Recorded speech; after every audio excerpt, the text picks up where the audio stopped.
कि हमने किसानों के लिए कर्जा लिया है, जबकि केंद्र आपके आंकड़ों के हिसाब से पूरा पैसा केंद्र दे रहा है, तो ये जो कर्जा का पैसा है वो कहाँ गया? ये जो कर्जा का पैसा है ये केंद्र सरकार रियम्बर्समेंट करती है। मैं आपको कर्जा, अगर आप पूछोगे ना, सरकार ने कर्जा लिया 1 लाख करोड़ रुपए, सरकार ने कर्ज माफ किया 10,000 करोड़ रुपए। सरकार धान पर जो बोनस दे रही है, अगर वो 4 साल का जोड़ लेंगे तो 30,000 करोड़ रुपए, टोटल 30,000 करोड़ रुपए किसानों के खाते में गया है। तो बाकी 70,000 करोड़ रुपए कौन खा गया, किसके खाते में गया है? किसानों की बात करते हैं, किसानों को कुछ नहीं दिया है। किसानों को 75,000 करोड़ रुपए 4 सालों में दिया है तो बीजेपी की सरकार ने दिया, कांग्रेस की सरकार ने नहीं दिया है। और ये कर्जे की भी बात कर रहे हैं, तो कर्जे का मैं आपको हिसाब बता रहा हूं कि कर्जा माफी खाली 10,000 करोड़, 4 साल में 20,000 करोड़ रुपए बोनस के रूप में दिया है। और ये बड़ी बड़ी बातें करते हैं। 779 रुपए तो धान की रेट को 2014 से 2019 तक केंद्र सरकार ने बढ़ा दी, 873 रुपए सिर्फ 4 साल में धान का समर्थन मूल्य बढ़ाया है केंद्र सरकार ने। तो ये केंद्र सरकार ने जो फैसला किया है 1 करोड़ 30 लाख टन धान खरीदने का, इसका बोनस के साथ क्या क्या समर्थन मूल्य लेगी केंद्र सरकार? वो केंद्र की सरकार 2186 रुपए में खरीदेगी। और इसके अलावा अगर आप जानेंगे तो जब चावल बनता है तो चावल की जो प्रोसेसिंग प्राइस है वो केंद्र सरकार देगी, वेस्टेज को केंद्र सरकार देगी, गोडाउनिंग को केंद्र सरकार देगी, बोरे का पैसा केंद्र सरकार देगी, हमाली का पैसा केंद्र सरकार देगी। 2185 रुपए तो सपोर्ट प्राइस है, परंतु केंद्र की सरकार जब पूरा मिलाकर चावल लेती है तो लगभग राज्य सरकार को 2600 रुपए से ज्यादा चावल की कीमत देती है, 2600 रुपए से ज्यादा देती है चावल की कीमत। और आपकी मांग है कि राज्य सरकार को इसको कम से कम 2900 में खरीदना चाहिए। राज्य सरकार को तो 3,000 में खरीदना चाहिए।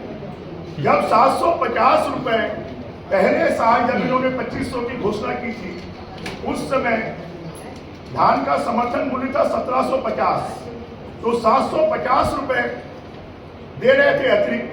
और आज जब धान का समर्थन मूल्य 2184 रुपए हो गया है तो उसमें 750 जोड़ दीजिए तो 2934 रुपए होता है, तो इनको देना चाहिए 3,000। धमतरी में जो घटना हुआ है सामान्य सभा में आत्मदाह का अनुरोध है आप सभी से, इस विषय का मुझे लगता है कि ये धान के अलावा अन्य विषय पे कोई बात करना हो तो अलग से बात कर लेंगे। मैं बात करूँ, मैं रुका हूँ अभी आधी घंटा आप लोगों से बात करूँ। फिर मुख्यमंत्री जी नकार क्यों रहे हैं कि पूरा धान हम खरीदें? क्योंकि मुख्यमंत्री जी नकारा है, इसलिए नकार ये जो जानकारी आप दे रहे हैं, गाँव में इस तरह की जानकारी पहुंचाने के कुछ अभियान निश्चित रूप से हमारा किसान मोर्चा अभियान चलाएगा और प्रधानमंत्री जी को पत्र लिखकर, पोस्ट कार्ड लिखकर उनको धन्यवाद देगा और गांव-गांव तक ये जानकारी पहुंचाई जाएगी। मोदी जी की सरकार को क्षमता से आई है, लेकिन इसी वर्ष ऐसा निर्णय लेने का कारण क्या है? किसानों को पूरा हर साल ले रहे हैं। मोदी जी ने अपने पहले आपको नहीं, अब आपको बता दूं मैं, नहीं सुन लीजिए, 2014 में आप लोगों ने भी 10 क्विंटल धान किया था, लेकिन 4 दिसंबर 2014 को मुख्यमंत्री ने सरायपाली में घोषणा करी थी कि वापिस हम 15 क्विंटल धान। आपको जरा मैं बता दूं, 2018-19 में केंद्र सरकार ने 70% चावल लिया, 2019-20 में 72% चावल लिया, 2020-21 में 75% चावल लिया, 2021-22 में 73% चावल लिया और 2022-23 में 81% चावल लिया।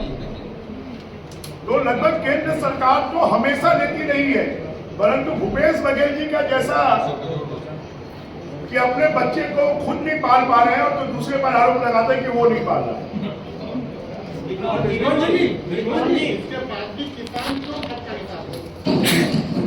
अब आने वाले समय पे आप देख रहे हैं किसके साथ रहेंगे।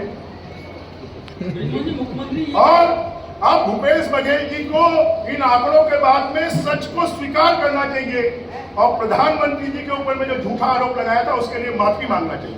एक सवाल आप कह रहे हैं कि कांग्रेस सरकार को 3,000 रुपए प्रति क्विंटल से धान खरीदी करना चाहिए। अगर मान लीजिए आपकी सरकार बन गई छत्तीसगढ़ में क्या आप लोग कितने में खरीदी करेंगे? आगे आगे देखिए होता है क्या।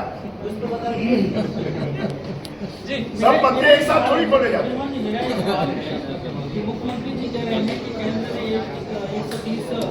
1 करोड़ 30 लाख मीट्रिक टन धान खरीदेंगे, लेकिन उनका हम बोल रहे थे कि इस समय सरकार लेकिन अब अंतर्राष्ट्रीय जब धान तब जाके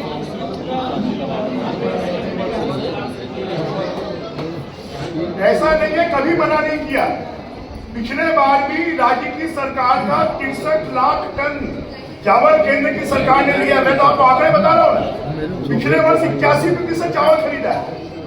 मैं तो आपको आंकड़े बता रहा हूँ। और ये है कि अगर केंद्र की सरकार हमारे राज्य को सहायता कर रही है, राज्य के किसानों के उज्जवल भविष्य की कामना कर रही है, उसके लिए सहायता कर रही है, तो राज्य सरकार को धन्यवाद देने में क्या दिक्कत है। परंतु राज्य सरकार जो है वो एहसान फरामोश है, वो धन्यवाद नहीं देती है, और इसमें हम छत्तीसगढ़ के किसानों से धन्यवाद दिलवाएंगे। चलिए, धन्यवाद। मित्रों। अभी नीचे जो मीडिया हाउस है वहां पे अगर